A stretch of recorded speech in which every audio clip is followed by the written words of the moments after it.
Dan pemirsa, berikut adalah keterangan dari Menteri Perekonomian Erlangga Hartarto tentang kebijakan ekonomi. Ketidakpastian global masih ada. Tadi kami melaporkan kepada Bapak Presiden seperti kebijakan ekonomi dan geopolitik dan suku bunga yang diperkirakan akan tetap tinggi di tingkat global. Kemudian kita juga melihat pelemahan ekonomi Cina, kemudian tentu terkait dengan perubahan iklim, serta kebijakan daripada Trump 2.2 yang lebih proteksionisme dan lebih bilateral daripada multilateral. Nah tentu ketidakpastian ini kita lihat juga dengan dolar yang kuat, karena ini tentu akan menjadi beban kepada kita, termasuk beberapa negara lain. Kita lihat perekonomian kita masih solid, pertumbuhan di 2024 masih 5,03. Hari ini neraca perdagangan masih surplus selama 57 bulan, dan ini kita patut syukuri. Realisasi investasi di tahun 2024 juga 1.714,2 triliun, ini lebih tinggi dari tahun sebelumnya, lebih tinggi 20% dan sedikit di atas target.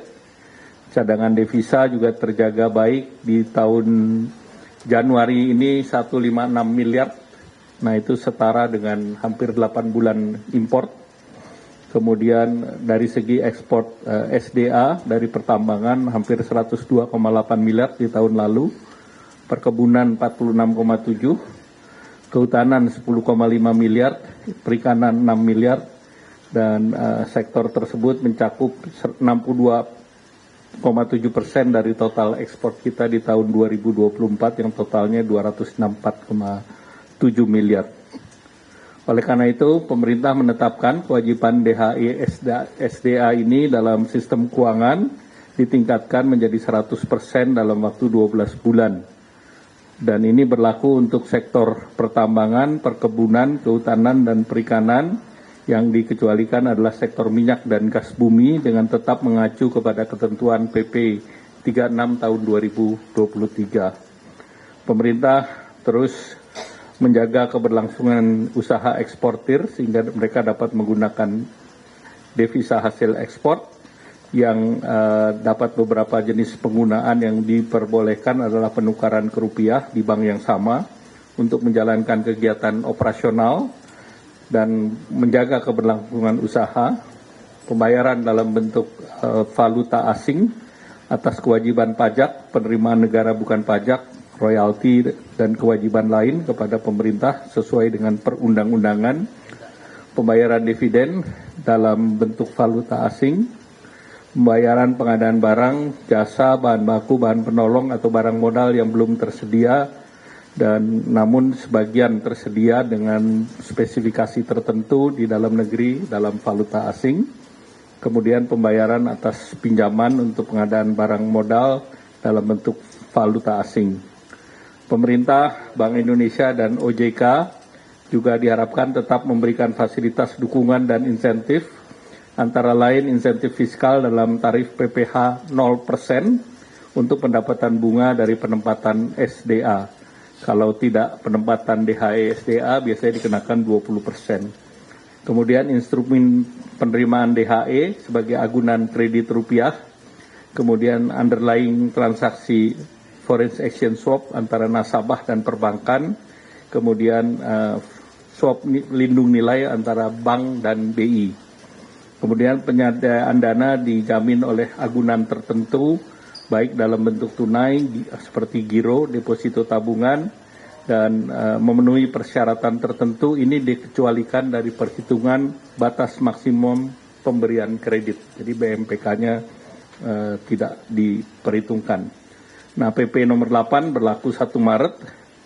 Pelaksanaannya nanti dari BI akan menerbitkan PBI atas perubahan PBI nomor 7 tentang DH devisa hasil ekspor dan pembayaran import. Kemudian PADG yang nomor 4. Kemudian Kementerian Keuangan akan melakukan perubahan KMK 272/2023 tentang penetapan jenis barang ekspor SDA dengan kewajiban memasukkan DHE dalam sistem keuangan. OJK, penyesuaian SE Kepala Eksekutif OJK kepada Bank Umum terkait dengan penegasan pemanfaatan DHE SDA sebagai agunan atau bisa digunakan sebagai back-to-back loan dan kepada LPII mengenai formulir rincian penerimaan DHE SDA. Untuk implementasi tersebut juga di Bank Indonesia akan ada penyesuaian sistem digital, demikian pula di Dirjen Bea dan Cukai, dan juga sistem perbankan yang dikoordinasikan oleh OJK. Nah, sosialisasi dan bimbingan teknis terus dilakukan baik kepada para eksportir maupun perbankan. Dan selanjutnya kami persilahkan Bu Menteri Keuangan untuk menyampaikan keterangan. Dah, Pak Gubernur BI. Silakan. Terima kasih Pak Menko, Bu Menteri Keuangan, rekan-rekan yang berbahagia, menambahkan yang tadi disampaikan oleh Pak Menko 3 hal berikut ini. Yang nomor pertama, Bank Indonesia mendukung penuh kebijakan untuk PPDHE ini. Dan ini bagian komitmen Bank Indonesia sebagai bagian dari NKRI untuk bersinergi terus dengan pemerintah dalam mendukung Asta Cita. Kami memandang bahwa perluasan atau penguatan kebijakan DHE SDA ini, sumber daya alam ini, memberikan manfaat besar bagi perekonomian. Setidaknya kami mencatat, Pak Menko, Bu Menteri Keuangan, ada 3 manfaat. Yang pertama adalah meningkatkan pembiayaan dalam perekonomian.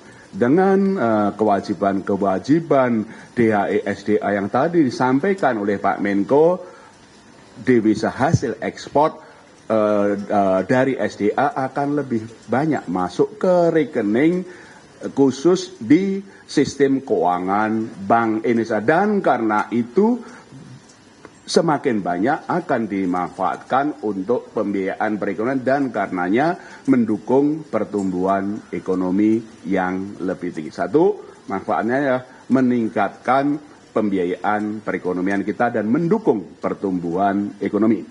Yang kedua, bagi negara kita juga akan meningkatkan devisa yang masuk dan juga cadangan devisa kita, dan karenanya juga memperkuat upaya-upaya kita melakukan stabilisasi nilai tukar rupiah. Pak Menko tadi sudah menjelaskan cadangan devisa kita besar, dengan adanya DHE SDA akan meningkatkan devisa dan cadangan devisa dan juga mendukung stabilitas nilai tukar. Yang ketiga, kami juga bersama Bu Menteri Keuangan, OJK, dan LPS, dengan adanya dana yang lebih banyak masuk di perbankan kita, sistem keuangan kita akan lebih stabil. Itu adalah 3 hal yang kami melihat, Pak Menko, Bu Menteri Keuangan, rekan-rekan semua, setidaknya 3 manfaat ini akan semakin memperkuat kinerja perekonomian kita. 1, meningkatkan kebutuhan pembiayaan sehingga mendukung pertumbuhan. 2, meningkatkan cadangan devisa dan stabilisasi nilai tukar. Dan yang ketiga, memperkuat stabilitas sistem keuangan kita. Itu nomor 1. Nomor 2, Bank Indonesia